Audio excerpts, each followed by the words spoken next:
Welcome back to the My Guy Adventures YouTube channel, and today we're here at Fairview Riverside State Park in St. Tammany Parish, Louisiana. We're going to be hiking some trails, looking at some historical sites, and just overall having a great day. Come join me.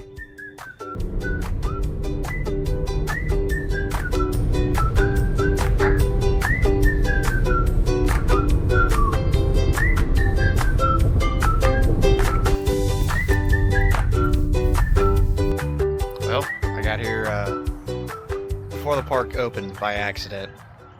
Google said 7, but the sign on the door says 8. So I'll have to revisit the ranger house here in a little bit. But in the meantime, let's get a time lapse of the sunrise.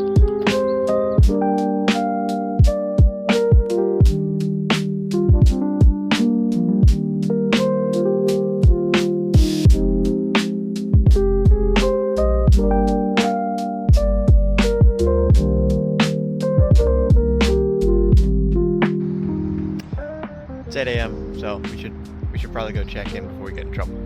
Also a note in the wife's car instead of the truck this time.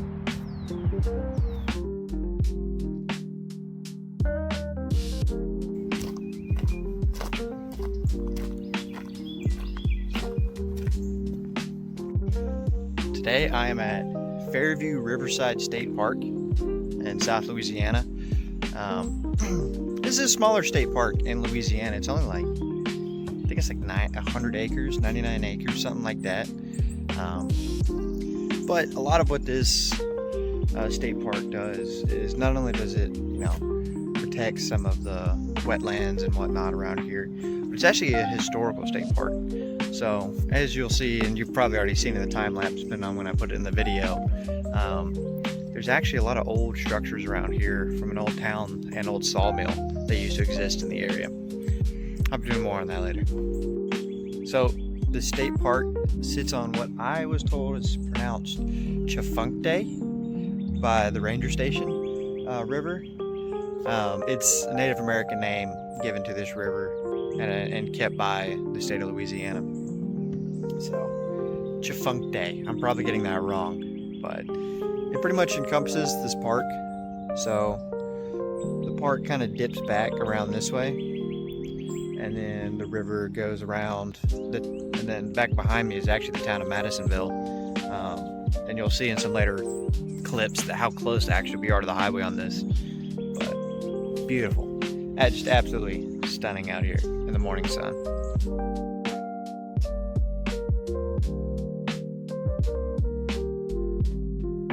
It is just so lush and so vibrantly green in here. It's absolutely beautiful. Just everywhere you look. It's so beautiful. It's absolutely beautiful. So because the state park isn't just a bigger one, there's not a lot of just walking trails and everything. It also covers a lot of marsh and a lot of wetlands. So we have a lot of these boardwalk trails. I say a lot, I mean it's like 2, maybe 3. But a thing to note, just whenever you're coming to places, I know it's really fun to step off the trail and look around and explore, but remember that this park is protecting something to start with, so stay on the trail. By staying on the trail, you protect the area. 1 person, 2 people, it's not going to make a big difference. But if you get hundreds of people stepping off to take the same photo, 100 yards off in the woods, you're going to start creating a path and leaving it there, and then it's going to harm the area. So just remember to stay on the trail. Stay on the trail. It's a little chillier than I expected it to be this morning. The forecast said it was supposed to be like high 60s. It's like 45.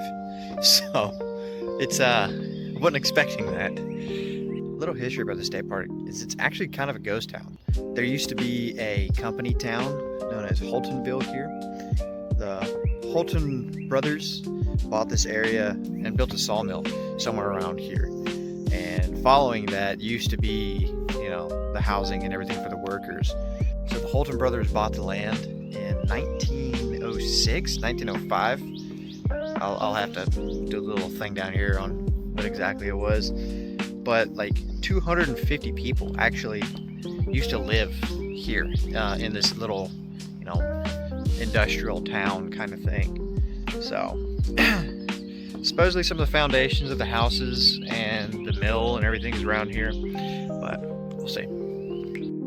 So to kind of give you a reference of, you know, how close we are to a town there, like I said, it's a little bit of a smaller state park, so you're not going to get the seclusion, the isolation as much. But this one, you can hear, I mean, people mowing and doing all kinds of things. And I'm deeper into the state park, but right across the river is just privately owned land and everything. So you hear people, cars, all that kind of thing. So if you do come here, don't just expect it to be one of those super quiet state parks. That being said, there is a ton of just wildlife and whatnot here. I mean, the entire time I've been walking around, just birds. Birds have been chirping the entire time, squirrels everywhere.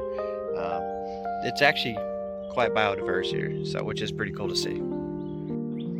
So this is a type of greenbrier. I'm not exactly sure which species or breakdown it is. I'll have to put it in the comments down below, but this is an actual edible plant.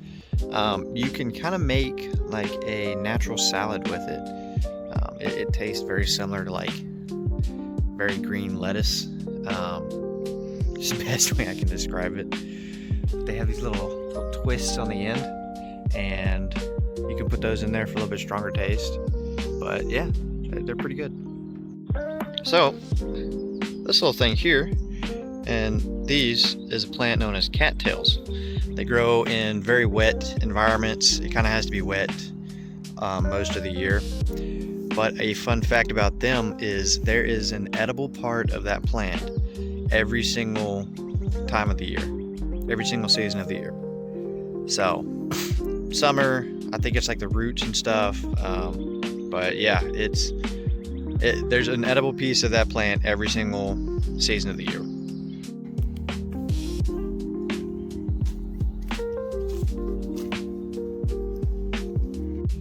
So this stuff you see hanging from the trees here is a plant known as Spanish moss. It's a native plant here in Louisiana and a lot of swamps and coastline lowlands. Fun facts about these. For one, in Louisiana, it is actually a finable offense for taking it and removing it off of trees. Two, its closest relative is the pineapple. Yep, the pineapple. It's an air-breathing plant. It gets all its nutrients and moisture from the air, so it doesn't have any roots or anything. It doesn't harm the trees that it resides on. A little more history and lore on Spanish moss is it supposedly got its name from Spanish explorers. Whenever they first settled this kind of area and were exploring it, one of the explorers had a big beard, and as they were traveling the bayous and swamps and everything, supposedly his beard got caught up in the tree and snatched off his face. And so now it just continued to grow, and we have, I guess, his beard everywhere. But yeah, who's to say? If you do any research into Spanish moss or anything like that, there's like 4 or 5 different big stories of, you know, the origins and lore of Spanish moss and whatnot. But the one that I've always heard is that, again, he was exploring the swamps and his beard got snatched up. But I don't know. Another thing too, a lot of the early settlers of this area, for mattresses and whenever they were building their pillows and stuff like that, would take the Spanish moss off the tree, stuff it in sacks and whatnot, and that's actually how they stuff their mattresses and pillows to make it more comfortable and fluffy. For it being a smaller state park, I'm actually quite surprised that it's busier than I expected. There's a lot of people camping here, a lot of people walking these trails, so that's good to see. You know, it's good to see people getting outside. So like I said, the other side of the state park is the historical part of it. And this is a steam-powered sawmill. So as you can see, steam engine here. would power the different saws.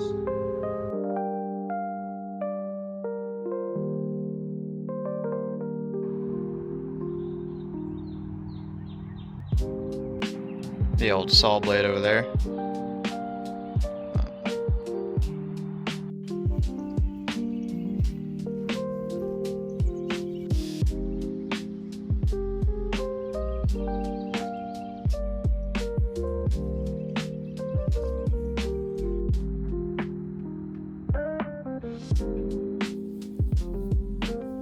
So, this house was originally built by a guy named William J. The house was originally built in like the 1880s, and he built this as a show of wealth after he helped rebuild New Orleans due to his sawmill company after the Civil War. And then in 1906, it got bought by the Houlton brothers, who then turned around and built it into this like sawmill complex, sawmill company.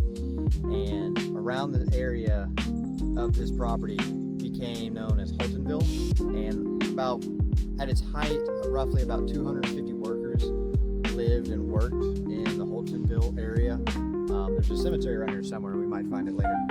And then we're not really exactly sure when, but at some other point it got transferred into another hand by the name of Otis. I'd have to look what the rest of the name is, but this is just known as the Otis House. And in 1960, Mr. Otis gave and donated the property to the state of Louisiana as a historical site, and which eventually became a state park. So it's been filmed in some movies. If you're into horror, I'll have to research the list and I'll put it like here. I'm not a big horror guy, so I don't know the names off the top of my head, but I do know that it has been used in a couple films. So I'll tell you what, he knew how to pick a spot whenever he built it. It is absolutely beautiful, beautiful here. Hello from future me and the wife's car. I ended up finding the cemetery, but partially due for respect of the deceased, and the other part is I just find it weird to film a cemetery from inside the cemetery. I'm not going to be filming it, but do know I did find it, and the oldest grave that I saw in there was like 1840-ish. Person was born in like 1809, so pretty old, over 200 years old. So, but yeah, so pretty cool. Anyways, back to me probably yapping in the past. Hope you liked today's video. Had a great time filming it and learning about the history of the area. This is a smaller state park, so not as many hiking trails, but there is a lot of history here, which is pretty cool to come see. There is camping, whatnot, but like I said, it's more of the historical piece of the state park. We're on our way to 20 subscribers. We're currently at 17, which is like really awesome. That's pretty cool. So if you're liking the content, don't forget to like, subscribe, hit that notification bell down below. Try to upload every other week-ish. It's been a little less because of work and school here lately, but yeah, hope to see you in the next video, and I hope you have a great rest of your day.